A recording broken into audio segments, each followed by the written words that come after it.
All right, here we are back at Arborist Avenue. Oh, by the way, this is like January 7th, 2023. Wow, that is going back a ways. So here's the city of Seattle, University of Washington, planting, maintenance, and removal of trees from streets from June 1950. Whew. All right, University of Washington.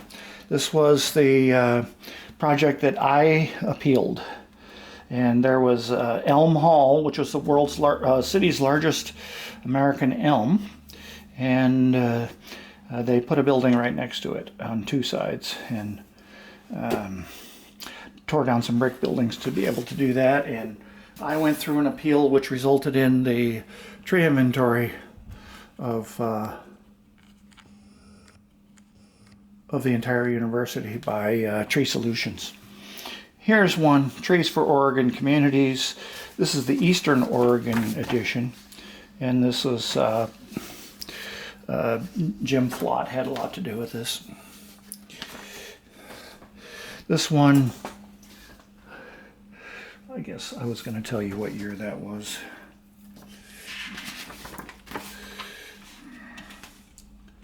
(1992). Thanks, Jim. Okay. National Research Agenda for Urban Forestry in the 1990s. This is October 1991. It's the ISA. And this is what we wanted government to fund. And of course, the ISA never really had any money for research. This was the city of Ashland. Site design and use guidelines. Ashland became a Tree City, USA in the late 80s. This book has got a bunch of 1977 resources. Oh, it says 1985. So Rick Lant, Pete Setta, Tom, what was Tom's last name? Anyway, I worked with a lot of people from the city of Ashland. I did a lot of work in the city of Ashland. Okay, this is the book that has the best photos. Trees.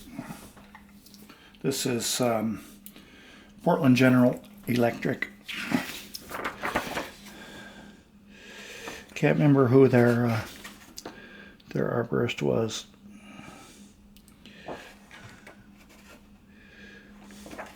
It's called PGE.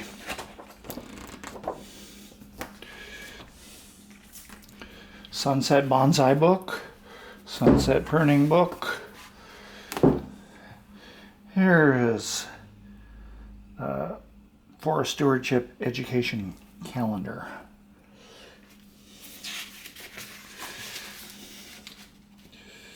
For loggers, forest health, ecosystem management. Well, that doesn't sound good. Why would I have that? Washington State University. Not my cup of tea. Here's a 1996 scavenger hunt in Drake Park for Arbor Week. In Bend. Here's one Arbor Week ball. Here's the Washington Big Tree Program, 1991. Had to have involved Bob Van Pelt. Here's a federal Minnesota Department of Natural Resources, Minnesota Relief, 1992. Planting for Energy Conservation in the North. National Register of Big Trees, American Forests, 2003. Arborist Creed, Millard F. Blair. Wow. You know what? I am just going to read this because Don Blair gave me permission to publicize his dad's work. The Arborist's Creed and Principles of Practice. We will keep the thought before us that trees are the friend of man, that from the beginning they have furnished him with food, shelter, clothing, and weapons, that in all ways they make the world more habitable and beautiful for all creatures. We will do all in our power to subdue insect pests and diseases of trees, and to obviate unfavorable conditions in their environments. We will endeavor to impart a just appreciation and understanding of trees as living things to those with whom we come in contact, but we will divulge our knowledge of tree lore only to those fit and ready to receive it, and then only insofar as they are prepared.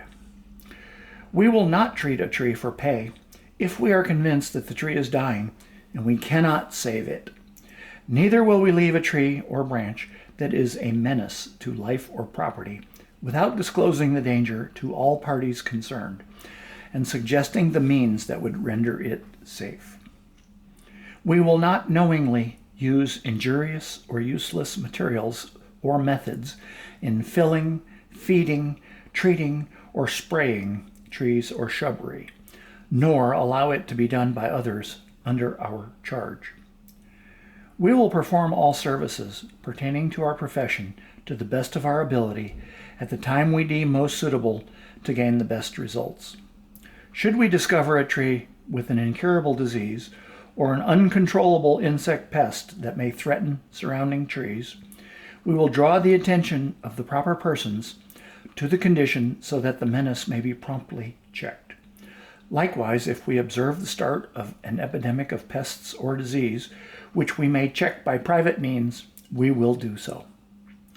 We will remember that those who employ us possess the virtue of respect for the things of nature, and should be appreciated for that trait, and further, that they may be as fond of the more delicate growth beneath the trees as they are of the trees themselves. So we will use care that our treatment does such growth no avoidable harm. We will do whatever we may legally to prevent the ignorant or wanton destruction or mutilation of trees. We will disclose no means of surreptitiously destroying trees or shrubbery. We will endeavor at all times to so conduct ourselves that our craft shall merit the highest respect and esteem of all persons. We will consistently strive to improve our craft. Further, our fellow workers and competitors, if they be true craftsmen, have like problems and strivings, and we will accord them the same consideration that we expect ourselves. 1935, Millard F. Blair. Oh, thanks for making that available to us, Don. So here is Gordon Mann's work, seminal work, City of Redwood City, California, Sidewalk Repair and Tree Program. Excellent diagrams, very widely circulated, very concise, and responsible for training many people that involve trees alongside streets. So here's an article about SOD, Phytophthora. It's in Tree Services magazine from the date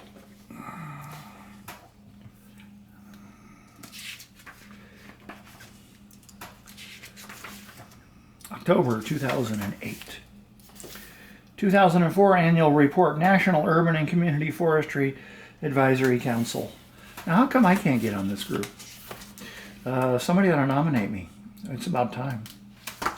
All right.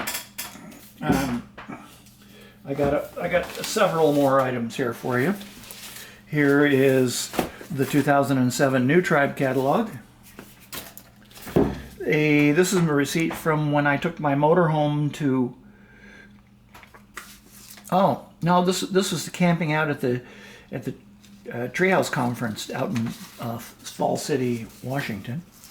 Here's Community Trade and Economic Development. Seattle's valuable trees are disappearing. The Evergreen Communities Partnership Task Force, which was a statewide board appointed by the governor. Mickey McNaughton, it was one of the facilitators, and they wouldn't put a citizen representative on this group. 27 people, I believe it was. Here's the Smithsonian. This is Louis Sohoyos did the photos of this, and Jerry Boronik took him out on a tour. He got to walk around and hike around and look at some redwood trees. Here's the Brooklyn Botanic Garden, Japanese gardens. Here's the Right Tree book. I think we already talked about this one. And I got a couple others here. Trees. Recommended trees from Portland General Electric. Fantastic. Sunset Magazine, August 1990. Our Wondrous Old Growth Forests. Fantastic. Plant Materials for Landscaping. Pacific Northwest Cooperative Extension Publication. They ganged up Oregon, Washington, and Idaho. Put together this about a decent plant list. Here's Dunster's preliminary work, his initial work, and thanks to Julian, 2003. He's from Bowen Island. He's gone on to write several other books. And he's currently an administrator of the tree risk assessment qualification. Here's one, Portland General Electric. This is tree care from the ground up. I guess they don't want us to know the date because they didn't put it right up front here. They figure this was a book for all time. Pacific Gas and Electric. Nice artwork.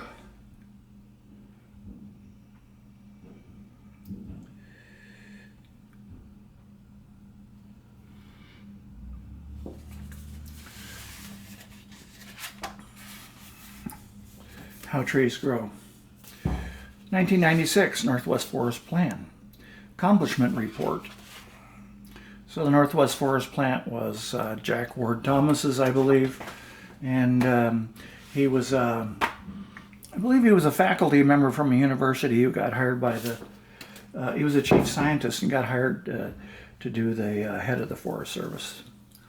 Here's, this is called a CAM, Client Assistance Memo from 2006, summarizing the tree protection regulations in the city.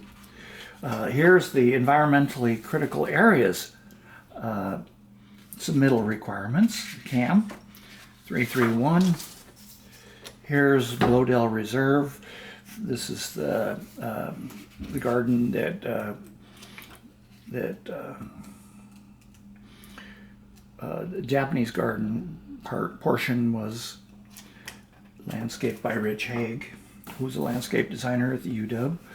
And then here's Pete's book, Tree Houses, Art and Craft of Living Out on a Limb. This is one of his early ones.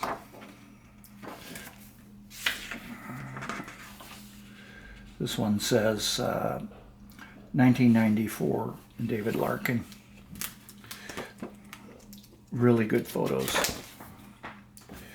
And that's really about it. I'm just going to shut her down, friends. Thank you so much.